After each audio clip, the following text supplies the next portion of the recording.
Assalamualaikum warahmatullahi wabarakatuh. Waalaikumsalam warahmatullahi wabarakatuh. Alhamdulillah, wassalatu wassalamu ala rasulillah wa ala alihi wa sahbihi wa mawala wala hawla wala quwwata illa billah, amma ba'd. Para pemirsa MUI Channel Jakarta Selatan, kami ucapkan selamat berjumpa kembali bersama kami dalam acara Syiar Ramadan MUI dan Basnas Basis Kota Administrasi Jakarta Selatan bersama dua narasumber kami yang sudah berada di studio pada hari ini. Yang pertama, Bapak Dr. Andes Kiai Haji Nawawi Halim, Ketua MUI Kota Administrasi Jakarta Selatan. Assalamualaikum Pak Kiai. Waalaikumsalam warahmatullahi wabarakatuh. Sehat Pak Kiai? Alhamdulillah. Dan narasumber kami yang kedua, Bapak Kiai Haji Jamaluddin Abdul Jalil LC. Beliau adalah Ketua Bidang Fatwa MUI Jakarta Selatan. Assalamualaikum. Waalaikumsalam. Sehat ya Pak Kiai? Alhamdulillah. Sehat. Alhamdulillah. Alhamdulillah para pemirsa yang kami hormati. Kali ini kita akan membahas sebuah tema yang sangat menarik, yaitu seputar fikih Ramadan. Bersama dua narasumber kita yang sudah tidak asing lagi. Pak Kiai, sebagaimana kita ketahui dalam kitab Ihya Ulumuddin, Imam Ghazali membagi puasa itu menjadi 3 tingkatan orang yang melakukan ibadah puasa. Ada kalangan awam, ada kalangan khusus, dan juga khawasul khawas. Nah, mungkin untuk membuka cakrawala wawasan kita pada hari ini, barangkali Pak Kiai berkenan untuk memberikan satu penjelasan tentang apakah bedanya di antara ketiga tingkatan ini. Silakan Pak Kiai. Insyaallah. Bismillahirrahmanirrahim. Di dalam ibadah puasa, Imam Ghazali memang membagi ada 3 tingkatan dalam pelaksanaan ibadah puasa bagi masyarakat kita pada umumnya. Yang pertama itu yang disebut tingkatan yang pertama, tingkatan awam. Awam itu berarti umum. Umumnya manusia ini adalah banyak yang nggak tahu. Itu umum dah manusia kebanyakan. Jadi ibadah puasa tingkatan awam ini tingkatan yang paling rendah. Paling rendah. Sebab apa? Setahu mereka yang melaksanakan ibadah puasa semacam ini di tingkatan umum ini, di tingkatan awam ini, yaitu di kalangan yang agamanya masih lemah sekali, imannya masih lemah sekali, yang mereka menganggap bahwa puasa itu cukup asal meninggalkan di siang hari daripada makan dan minum. Bahkan bisa juga jadi beban buat mereka. Oleh karena itu mereka merasa beban di dalam ibadah. Jadi kayaknya pada waktu saat awal-awal Ramadan pun banyak yang niatnya hanya dalam hatinya merencanakan puasa paling beberapa hari aja. Begitu. Sebab nggak kuat. Mereka yang terbiasa merokok harus meninggalkan merokoknya. Begitu. Mereka yang biasanya sarapan pagi nasi uduk, nggak ada lagi nasi uduk. Rasa dia pulang, begitu rasanya, waduh nggak kuat kayaknya nih, biarin deh 2-3 hari aja juga lumayan. Begitu. Ini tingkatan awam. Dan mereka kadang-kadang sebagai penghormatan aja kepada Ramadan. Padahal adalah Ramadan yang menghormati mereka. Salah paham mereka. Justru kita sebagai umat Islam akan menjadi orang terhormat, dihormati oleh Allah Subhanahu Wa Taala dengan diberikan hadiah, bonus yang luar biasa pada bulan Ramadan itu. Berbagai ibadah yang kita lakukan semuanya pahalanya akan berlipat ganda. Doa kita akan terkabulkan, pahala akan berlipat ganda pula. Lebih-lebih kalau kita dapat malam Lailatul Qadar, luar biasa. Nah, itu tingkatan awam. Itu pada umumnya di masyarakat kita. Asal mereka itu kuat aja nahan lapar, nahan haus. Makanya kebanyakan di masyarakat kita itu apabila sudah datang siang, kalau pagi-pagi lelah dikit tidur ada. Tidur, beralasan apa? Ya, bahwasanya naumus shaimi ibadatun lillah. Alasannya punya dia, habis itu. Ya, tidurnya orang puasa ibadah Pak Ustaz katanya. Oh begitu. Jadi tidur terus Anda, betul. Subhanallah. Ya. Padahal pengertian dari situ tidurnya orang puasa adalah ibadah, sebab tidurnya itu tidak membatalkan kan puasanya, tetap berjalan ibadah puasanya walaupun dia tidur. Dan yang kedua, itu tingkatan khawas, istimewa.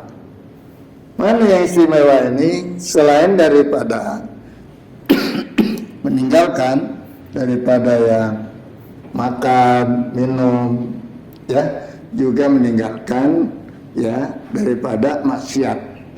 Mana maksiat? Maksiat mata, maksiat lidah, ya, maksiat tangan. Pokoknya macam-macam maksiat yang dilakukan oleh anggota badan kita. Bagus, itu istimewa sudah. Kalau kita bisa melakukan semacam ini luar biasa itu. Ya, buat tingkatan kita. Ya, bahwasanya puasa kita di situ sudah bagus. Kalau sudah bisa menjaga daripada lidah kita, jangan sampai berbicara yang merusak, yang berdosa, ya, daripada perkataan-perkataan yang merusak hubungan kita, memutuskan silaturahim, apalagi dengan berdosa, ghibah, namimah dan sebagainya. Ya. Jadi meninggalkan segala hal yang berkaitan dengan betul jasmania, ya. Itu. Jadi maksiat-maksiat mata, biasanya kan kita kalau siang-siang tuh maaf ya, suka HP, buka HP, ya. Iya, konten apa yang dia lihat itu, ya kan? Nah itu biasanya umpamanya ada gambar-gambar porno dan sebagainya, itu dihindarkan sama sekali. Ya, dan itu bukannya hanya pada waktu siang hari sedang puasa saja, sampai malam juga begitu. Ya, jangan waktu siangnya, dia jaga malam mulai lagi. Terus yang ketiga Pak Kiai? Yang ketiga adalah khawasul khas. Khawasul khas ini bukan saja yang dilarang oleh Allah, yang mubah pun keinginan dunia dihilangkan sama dia. Kalau model kita walaupun sudah bisa menjaga daripada lidah kita, tapi kadang-kadang keinginan dunia masih banyak. Mau lebaran, bebenah rumah kita, dibetulin ini kendaraan, mau pulang kampung, segala macam. Kadang-kadang kalau ibu-ibu ya tambah perhiasan gitu. Apalagi mau pulang kampung ya, ya beli gelang, cincin, segala macam. Nah itu masih kita. Masih kelompok kita. Tapi kalau udah khusus enggak. Pokoknya ya Ramadan ini khusus ibadah. Baik. Begitu. Luar banyak biasa, kita punya. Ya. Ini dari 3 tingkatan ini, yang awam itu yang biasa-biasa saja. Yang seolah Ramadan ini merupakan beban tersendiri ya. Betul. Kemudian yang kedua, dia yang sudah bisa meningkat lagi, dia menghindari maksiat-maksiat yang dilakukan secara zahir ya. Dan yang ketiga, dia juga membentengi dirinya selain yang zahir juga yang batin. Jangankan punya pikiran gitu ya, mau mengerjakan, punya pikirannya juga nggak ada gitu ya untuk sesuatu hal yang membuat dia melakukan maksiat. Nah sekarang saya mau ke Pak Kiai Jamaluddin ya. Di antara hal-hal untuk kita meningkatkan kapasitas keimanan kita dari yang awam menjadi khawas dan lalu bisa menjadi khawas insya Allah ya Pak Kiai. Mungkin ada landasan hukum apa yang kira-kira bisa menjadi satu pedoman buat kita melakukan puasa yang lebih berkualitas. Silakan Pak Kiai. Bismillahirrahmanirrahim. Sebenarnya bagi setiap individu muslim itu wajib mengetahui akan perkara ibadahnya kepada Allah Subhanahu wa taala. Karena dalam penciptaannya manusia juga untuk menyembah kepada Allah Subhanahu wa taala. Dan kemuliaan agama kita ini dimuliakan dengan syariat Islam. Maka dari hukum-hukum yang berlaku keseluruhan beribadah itu, ulama kita membagi beribadah itu ada 2. Yang pertama mahdhah, ghair mahdhah. Nah kalau berkewajiban dengan ibadah puasa pada kesempatan hari ini, maka yang mahdoh ini semua bersangkutan dengan perkara rukun dan syaratnya yang berlaku. Dan ini sudah menjadi ittifaq ulama bahwasanya hukum-hukum yang berlaku harus berlandaskan atau yang diistimbatkan, disimpulkan harus berlandaskan daripada yang kesepakatan ulama. Yang pertama, pengambilan hukum dari Al-Qur'anul Karim. Yang kedua, daripada hadis Nabi Muhammad SAW. Yang ketiga, daripada ijma'nya ulama. Yang keempat adalah dari qiyas. Sebagian ulama menambah istihsan. Nah, dari sumber hukum yang berlaku dalam agama kita Islam ini, maka di sanalah keluar berbagai hukum yang sudah ma'ruf adanya, wajib, haram, makruh, sunnah, itu keseluruhannya. Maka puasa ini juga bergantung kesepakatan ulama. Ada yang beberapa khilafiyah dalam penerapan hukum tersebut. Maka wajib daripada kita keseluruhannya mengetahui apa atau pendapat ulama tentang suatu perkara, mungkin masuk daripada kesempurnaannya atau sahnya berpuasa. Yang selanjutnya mungkin termasuk daripada hal-hal yang dilarang dalam kita berpuasa. Mungkin termasuk daripada hal yang dimakruhkan, tidak disengkangi. Atau daripada perkara yang berkaitan dengan menahan hawa nafsu daripada makan minum dan seksual. Maka daripada itu kami menekankan keseluruhannya, kalau berlaku perkara apapun daripada diri kita, mohon maaf yang belum mengerti tentang hukum-hukum yang berlaku atau syarat sahnya puasa, maka wajib kita mengetahuinya. Karena nanti yang akan diterima atau sahnya, batalnya puasa kita tergantung akan tingkah laku kita yang dalam pelaksanaan beribadah tersebut. Satu contoh, kalau hal yang membatalkan misalnya, sebagian kecil dalam khilaf fikih misalnya, ada mungkin ulama yang berpendapat oh tidak membatalkan. Mungkin salah satunya mungkin kalau berendam di air terus buang air, buang angin gitu. Ini jadi permasalahan. Tetapi hukum yang berlaku tetap berlaku. Jangan kita membuat hukum sendiri. Karena ibadah puasa ini memang sudah disyariatkan sejak 2 hijrah pertama dari hijrahnya baginda sallallahu alaihi wasallam.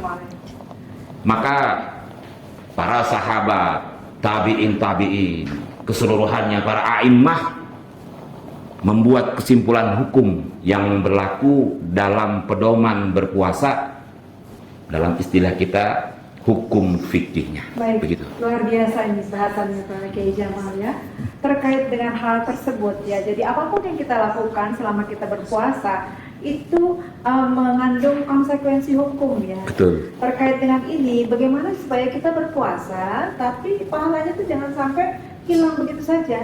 Seperti hadis Nabi itu, kalau ada orang yang puasa dia nggak bisa menjaga lisannya gitu ya, dia nggak bisa menjaga dari maksiat, maka Allah nggak butuh dengan puasanya. Yeah. Nah, untuk hal-hal seperti ini Pak Kiai, kira-kira apa saja yang harus kita jaga selama puasa ini? Yang pertama tentunya daripada menjaga lidah kita, lisan kita, sebab di sini lisan ini sebagai badatun minal lisan, alat untuk komunikasi bagi seseorang dengan lisannya, dengan lidahnya. Kita bisa damai dengan lisan, kita bisa bercerai dengan karena lisan.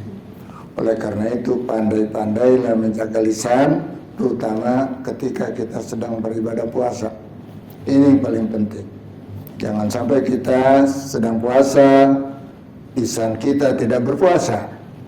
yang ghibah, namimah, ngadu-ngadu orang, Nah, ya, ini nih itu biasanya kita pakai lakukan. saja kadang-kadang. Nah, Ya, ya. dengan teman akhirnya seperti itu. Itu kan sekarang yang sedang itu di medsos, lihat ini di medsos, ya, memfitnah. Kita kalau menerima konten atau apa gitu, jangan langsung kita sebar begitu aja.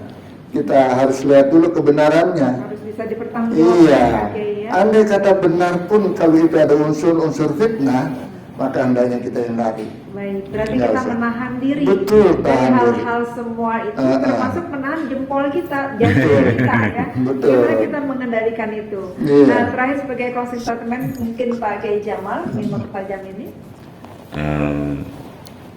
Semua perkara hukum yang berlaku sudah digariskan oleh ulama kita.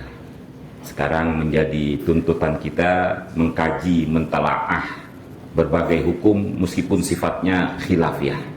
Ada beberapa perbedaan dari pendapat a'immah kita. Kami menyarankan jikalau ada yang berbeda dalam pelaksanaan khilafiyah dalam beribadah, janganlah menganggap dirinya paling benar. Sebab kesepakatan kita memang ada beberapa hukum dari khilafiyah kita beribadah, khususnya puasa ini, ada berbeda pendapat.